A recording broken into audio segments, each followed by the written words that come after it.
February 19, 1944. Philippine Sea. Over 247 hours. The USS England cuts through black water, her hull slicing silence into froth. No moon, no stars visible through the cloud cover, just darkness and the low hum of turbines pushing the destroyer through a war zone where enemies hide beneath the surface. Inside the sonar room, Seaman First Class Robert Williams presses headphones tight against his ears. His eyes are closed. He's not looking for the enemy, he's listening for it. A faint metallic ping pulses outward from the ship's hull, travels through thousands of tons of seawater and waits to return. Seconds pass, then it comes back. An echo. Faint, distorted, but there. Williams's hand shoots up. Contact, bearing 270, range 1,200 yards. The bridge erupts into controlled chaos. Orders snap through the intercom. The deck crew scrambles to the depth charge racks. Somewhere below, in the cold and the crushing dark, a Japanese submarine tries to disappear. But invisibility no longer works. The Americans have learned to hunt with sound alone. And the Japanese admirals never saw it coming. When Japan struck Pearl Harbor on December 7, 1941, her naval leadership believed they understood the future of Pacific warfare. Battleships would dominate, carriers would project power, submarines would harass supply lines and scout ahead of the fleet. The war would be won on the surface under open skies with steel and fire and the courage of men who could see their enemies die. The Imperial Japanese Navy had spent decades preparing for a decisive surface engagement, a modern Tsushima, where gunfire and torpedoes would decide the fate of nations. Their submarines were tools of opportunity, raiders meant to weaken the enemy before the real battle began. They were not the main effort. They were not the priority. American submarines, by contrast, became something else entirely.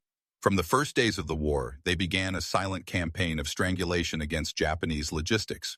By mid-1942, American subs were prowling the sea lanes between Tokyo and the southern resource area, sending tankers and freighters to the bottom with ruthless efficiency. Japan's island empire depended on those ships: oil from the Dutch East Indies, rubber from Malaya, rice from Indochina. Every convoy that failed to arrive weakened the war machine a little more. The Americans understood this. They turned their submarine force into a weapon of economic destruction, and it worked. But Japan's own submarines struggled to match that impact. The I-boats were large, capable, and well-armed, but they operated under a doctrine that never fully adapted to the realities of modern naval warfare.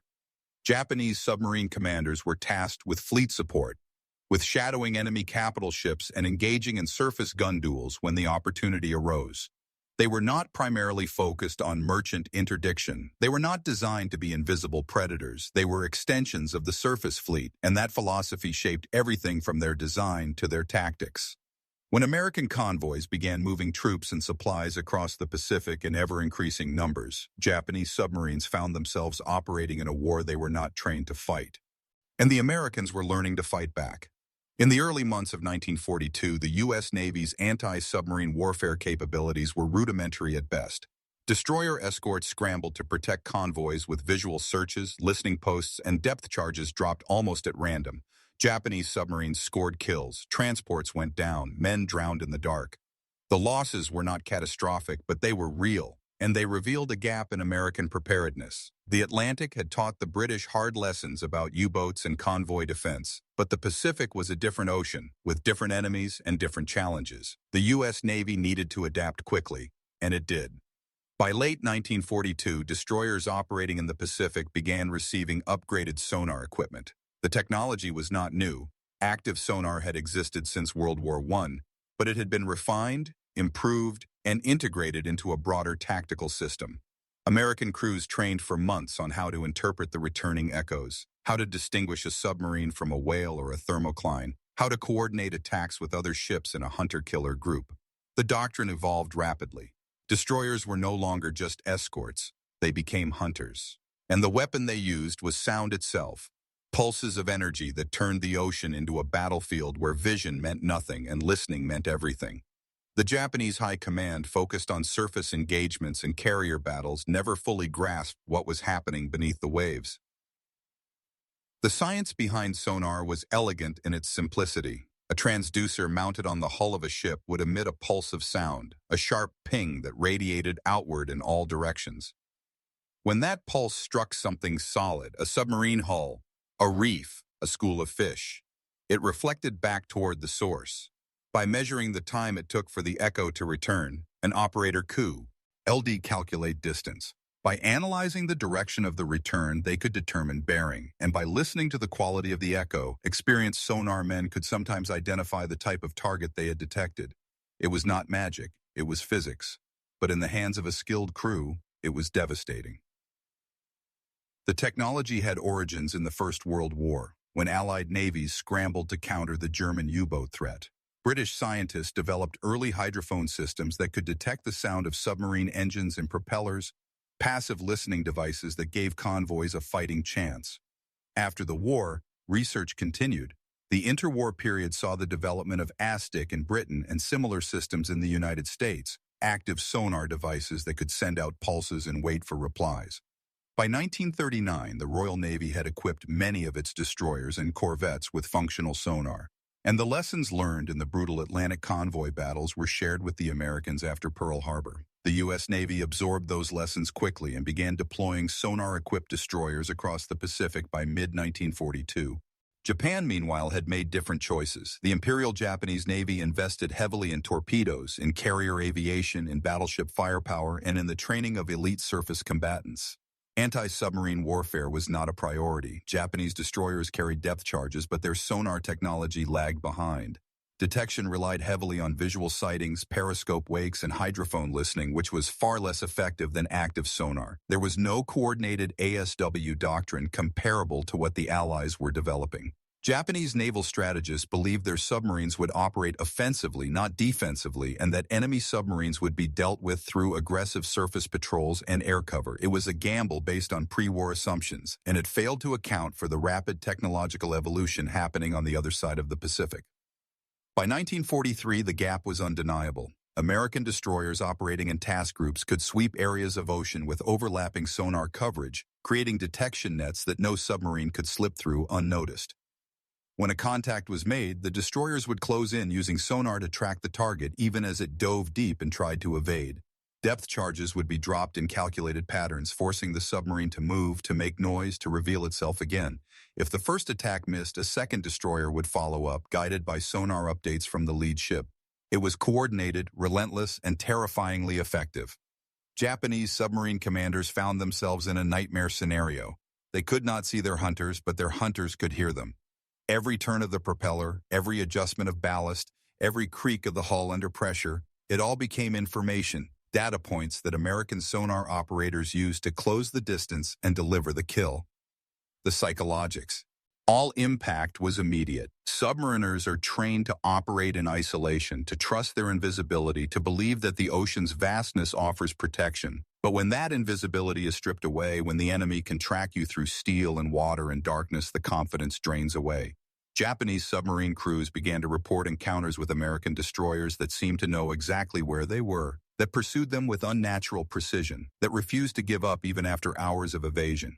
Some boats never returned. Others limped back to port with shaken crews and damage reports that spoke of near misses and relentless pursuit. And the admirals in Tokyo began to realize, too late, that the rules of undersea warfare had changed.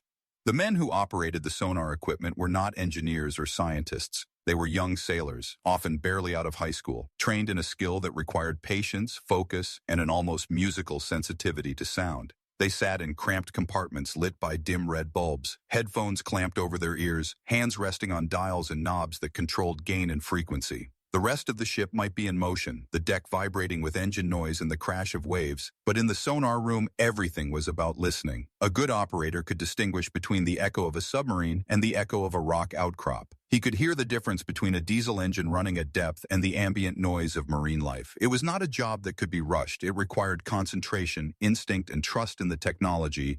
Training programs for sonar operators were established at bases across the United States, often using captured enemy submarines or decommissioned American boats as practice targets. Recruits would spend weeks learning to interpret the sounds of the ocean, to recognize the signature ping return of a metal hull, to calculate range and bearing under simulated combat conditions. They practiced in pools, in coastal waters, and eventually at sea, where the real complexity of the environment became apparent. Thermoclines could bend sound waves. Schools of fish could create false contacts. Ocean currents could distort echoes. The operators had to learn all of it, had to develop a sixth sense for what was real and what was noise. By the time they shipped out to the Pacific, they were among the most specialized technicians in the Navy. The technology itself was a marvel of applied physics. The transducer, mounted below the waterline, converted electrical energy into mechanical vibrations, creating sound waves that propagated through the water at roughly 1,500 meters per second. The pulse was sharp, directional, and powerful enough to travel thousands of yards before dissipating. When it struck a target, the reflected energy returned to the transducer, which converted the mechanical vibrations back into electrical signals. Those signals were amplified, filtered, and sent to the operator's headphones as a distinct ping. The operator would note the time delay, mark the bearing on a plotting board, and relay the information to the bridge. It was a loop of detection, calculation, and action, repeated over and over until the target was neutralized or lost. But technology alone was not enough. The real revolution came in tactics. American destroyer doctrine evolved to use sonar as the foundation of a coordinated attack system. When a contact was detected, multiple destroy attempts. RAs would close in from different angles, using their combined sonar coverage to triangulate the submarine's position. One ship would act as the primary attacker, closing to drop depth charges, while the others maintained sonar contact and guided follow-up attacks. If the submarine dove deep and went silent, the destroyers would form a search pattern, pinging methodically until the target moved again. It was patient, methodical, and almost impossible to escape. The Japanese had no equivalent doctrine. Their destroyers operated independently, relying on visual searches and luck. When they encountered American submarines, they often failed to press the attack with the same intensity or coordination. From the Japanese perspective, the failure to invest in sonar technology was not born of ignorance, but of strategic priorities. The Imperial Japanese Navy had always emphasized offensive action.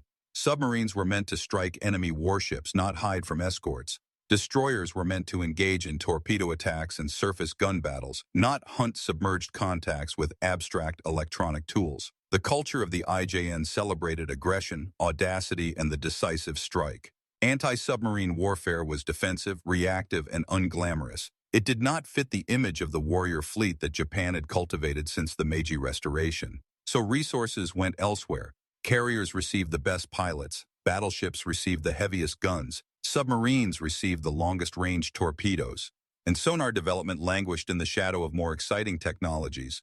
There was also a cultural dimension. Japanese naval officers were trained in a tradition that valued direct confrontation and personal courage. The idea of hunting an enemy you could not see, of relying on machines to fight battles in the dark, felt removed from the warrior ethos that defined the service.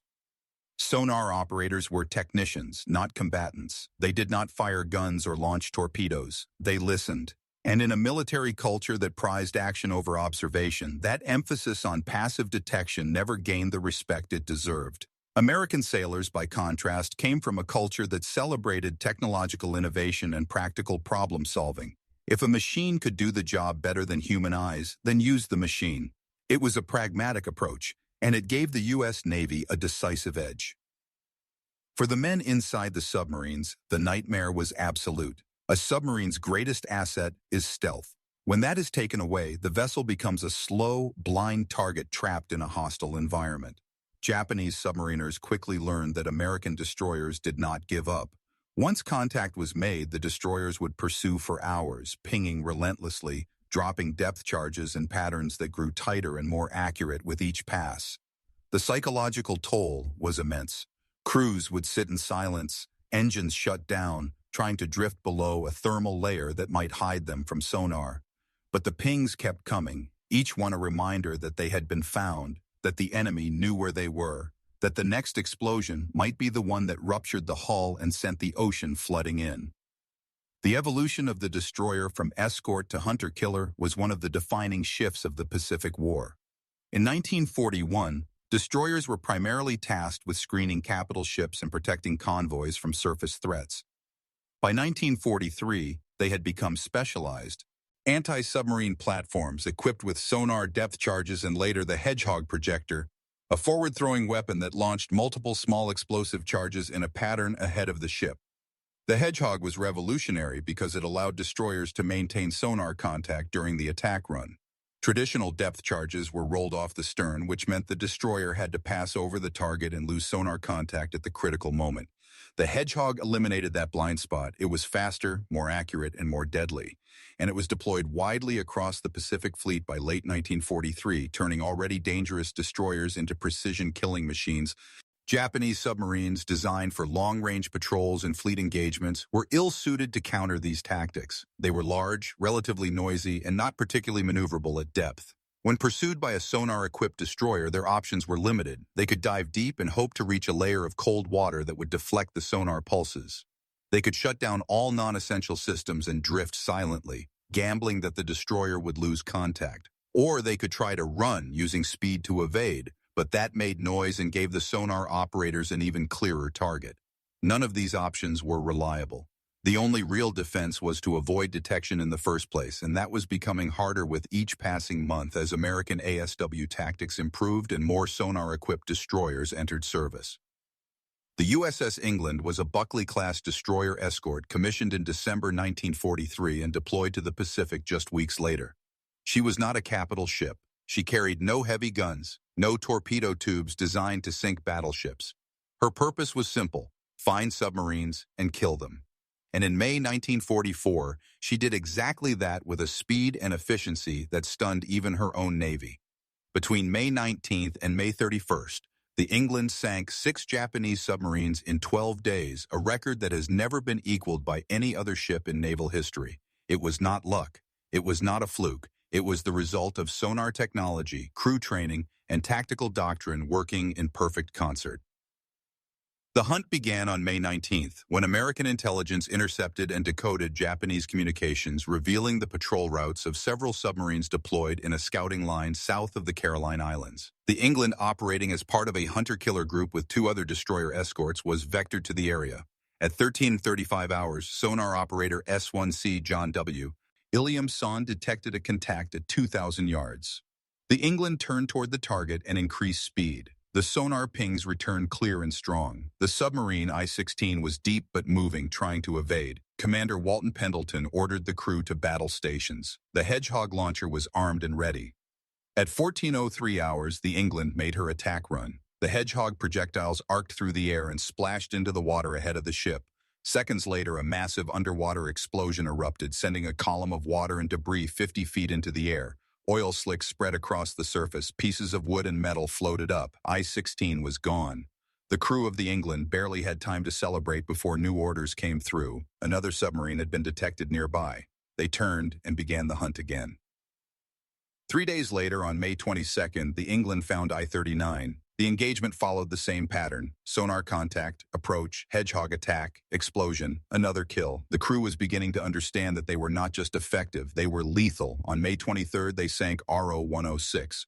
On May 26th, RO-104. On May 30th, RO-116. And on May 31st, RO-108. 6 submarines in 12 days. Each time, the process was the same. The sonar operators would detect the target, often at ranges exceeding a mile.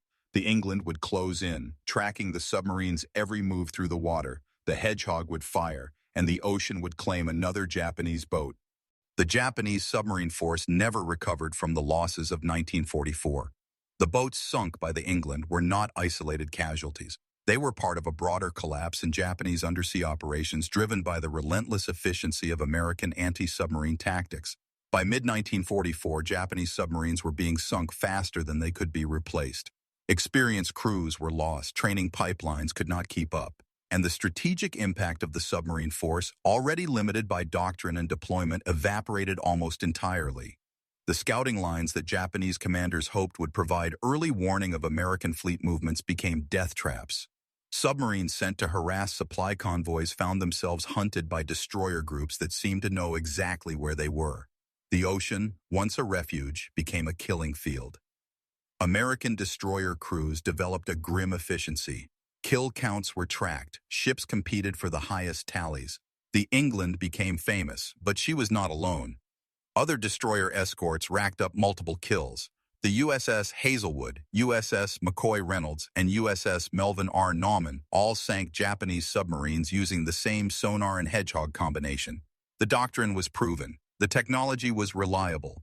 and the crews were trained to a level of proficiency that left no room for error. Japanese submarine commanders reported that American destroyers seemed to track them with impossible accuracy, maintaining contact even through evasive maneuvers and deep dives. They did not understand that the Americans were not guessing, they were listening.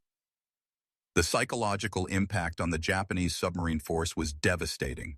Submariners who survived encounters with American destroyers returned to port shaken, reporting that the enemy could detect them at ranges that should have been impossible. Some captains began to question whether their boats were being tracked by some new form of radar or signal intelligence. The truth, that it was simply sound, reflected and measured, seemed too mundane to explain the losses. But it was the truth. The Americans had turned the ocean itself into a sensor, and every submarine that operated in the Pacific was vulnerable.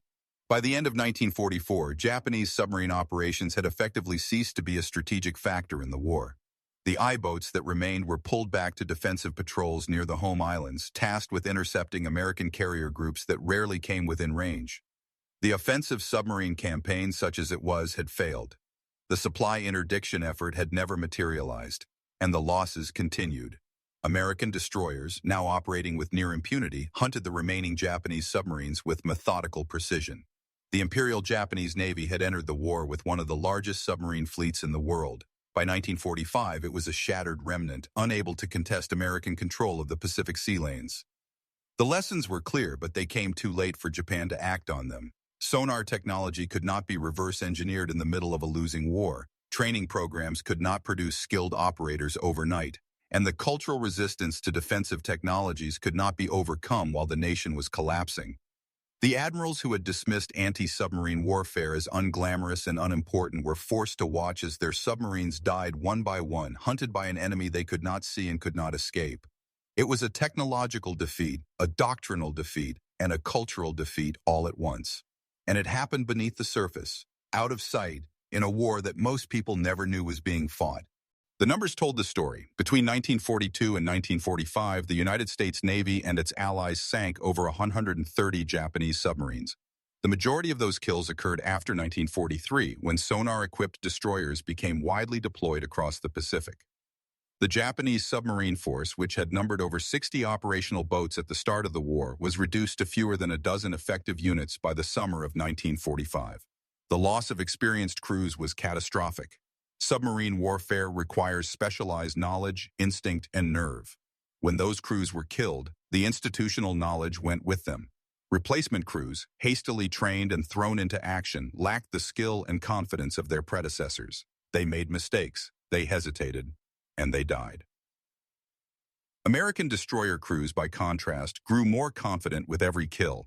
The USS England became a legend, her crew celebrated in Navy publications and recruitment posters.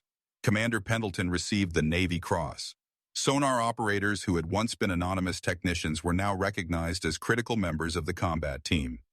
The lessons learned from each engagement were documented, analyzed, and distributed to other ships. Tactical manuals were updated. Training programs were refined. The entire anti-submarine warfare apparatus became a self-improving system, one that grew more effective with each iteration.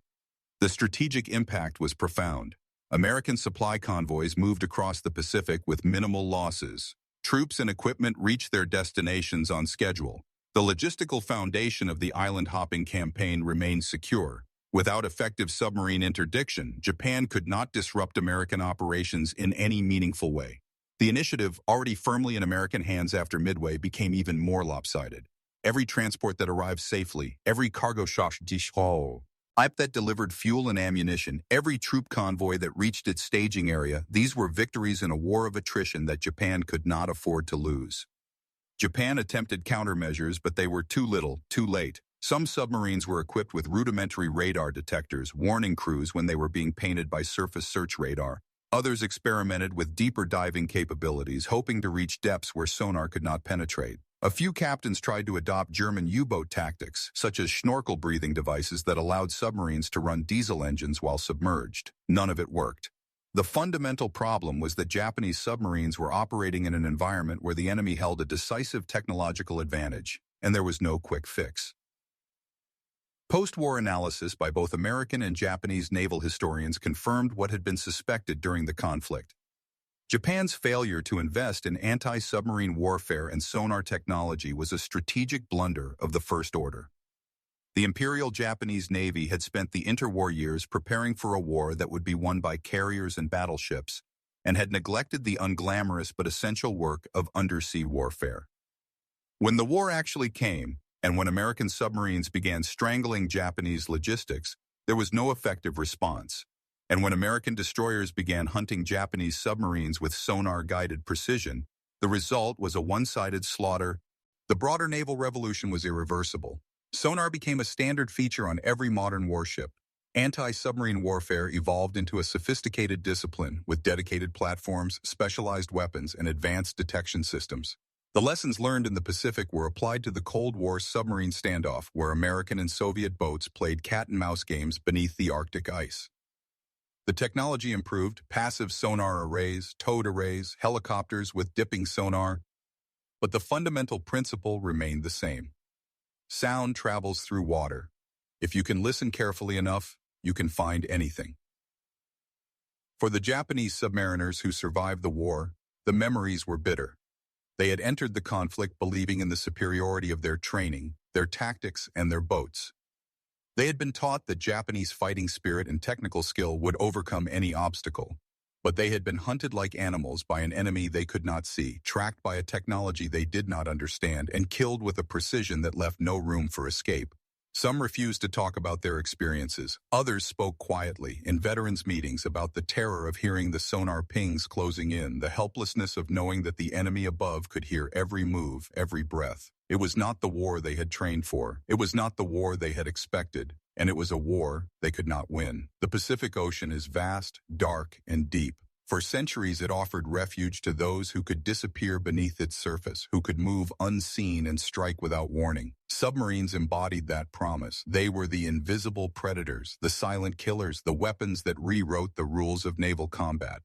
But invisibility is only an advantage if your enemy cannot detect you. And in the years between 1942 and 1945, the Americans earned to see in the dark. They learned to hunt with sound, to turn the ocean into a sensor, to track and kill submarines with a precision that would have seemed like science fiction just a decade earlier. The Japanese admirals never imagined it was possible.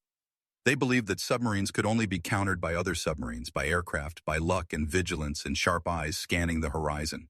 They never understood that the future of undersea warfare would be decided not by courage or skill, but by technology, by physics, by the simple fact that sound travels through water and that a well-trained operator with the right equipment could hear things that no human eye could ever see. That failure of imagination cost Japan dearly. It cost lives, boats, and ultimately any chance of contesting American control of the Pacific sea lanes. The legacy of that technological revolution endures. Modern navies spend billions on sonar systems, on quieting technologies, on the endless competition between detection and stealth. Submarines are still invisible, but only to the naked eye. Beneath the surface, they are loud, detectable, vulnerable. And the destroyers that hunt them are still listening, still pinging, still waiting for that telltale echo to return. The war beneath the waves never ended. It simply evolved. And it all began in the dark waters of the Pacific, when American sailors learned to hunt with sound alone, and the Japanese submariners realized, too late, that the ocean no longer offered refuge. The silence returned to the Pacific after 1945, but the echoes remain.